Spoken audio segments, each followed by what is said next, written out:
Number one, put God first. Put God first in everything you do. Everything that you think you see in me, everything that I've accomplished, everything that you think I have, and I have a few things, everything that I have is by the grace of God. Understand that. It's a gift. 40 years ago, March 27th, 1975, it was 40 years ago, just this past March, I was flunking out of college. I had a 1.7 grade point average. I hope none of you can relate. I had a 1.7 grade point average. I was sitting in my mother's beauty shop. They still call it beauty shops now? What they call it now? Yeah, I was sitting in the beauty parlor. I was sitting in my mother's beauty parlor, and I'm looking in the mirror, and I see behind me this woman under the dryer. And every time I looked up, she was looking at me, just looking me in the eye. And I didn't know who she was. And I said, she said, somebody give me a pen, give me a pencil. I have a prophecy. March 27, 1975. She said, boy, you are going to travel the world and speak to millions of people. Now, mind you, I was flunked out of college.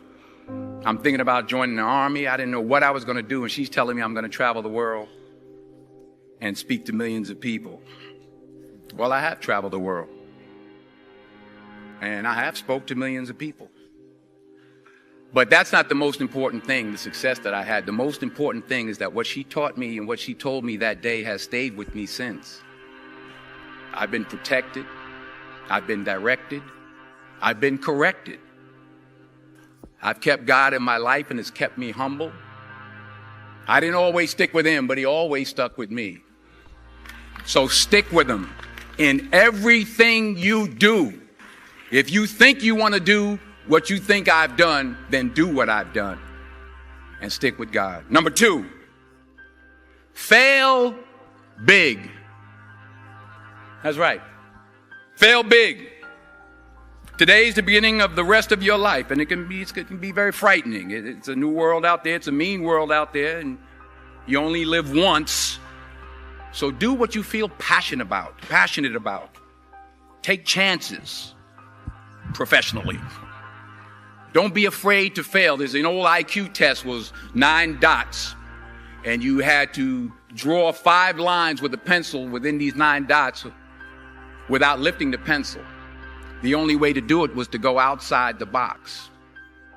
So don't be afraid to go outside the box. Don't be afraid to think outside the box. Don't be afraid to fail big, to dream big. But remember, dreams without goals are just dreams, and they ultimately fuel disappointment. So have dreams, but have goals. Life goals, yearly goals, monthly goals, daily goals. I try to give myself a goal every day. Sometimes it's just to not curse somebody out. Simple goals, but have goals.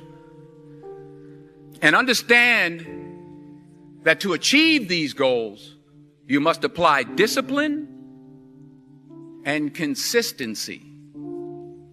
In order to achieve your goals, you must apply discipline, which you have already done, and consistency every day, not just on Tuesday and miss a few days. You have to work at it every day. You have to plan every day. You've heard the saying, we don't plan to fail, we fail to plan. Hard work works. Working really hard is what successful people do. And in this text, tweet, twerk world that you've grown up in, remember, just because you're doing a lot more doesn't mean you're getting a lot more done. Remember that. Just because you're doing a lot more doesn't mean you're getting a lot more done. Don't confuse movement with progress. My mother told me, she said, yeah, because you can run in place all the time and never get anywhere. So continue to strive, continue to have goals, continue to progress. Number 3, you'll never see a U-Haul behind a hearse. I'll say it again. You'll never see a U-Haul behind a hearse. I don't care how much money you make, you can't take it with you. And it's not how much you have. It's what you do with what you have. We all have different talents. Some of you will be doctors, some lawyers, some scientists, some educators, some nurses, some teachers. Yeah, okay. Some preachers. The most selfish thing you can do in this world is help someone else.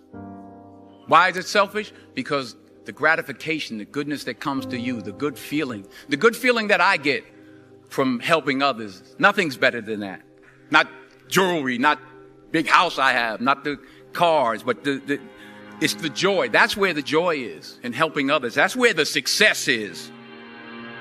Finally, I pray that you put your slippers way under the bed tonight, so that when you wake up in the morning, you have to get on your knees to reach them. And while you're down there, say thank you for grace. Thank you for mercy. Thank you for understanding. Thank you for wisdom. Thank you for parents. Thank you for love. Thank you for kindness. Thank you for humility. Thank you for peace. Thank you for prosperity. Say thank you in advance for what's already yours. It's how I live my life. That's why I am. One of the reasons why I am today. Say thank you in advance for what is already yours. True desire in the heart for anything good is God's proof to you, sent beforehand to indicate that it's yours already. I'll say it again. True desire in the heart, that itch that you have, whatever it is you want to do, that thing that you want to do to help others and to grow and to make money, that desire, that itch, that's God's proof to you, sent beforehand already to indicate that it's yours. And anything you want good, you can have. So claim it. Work hard to get it. When you get it, reach back. Pull someone else up. Each one, teach one. Don't just aspire to make a living. Aspire to make a difference.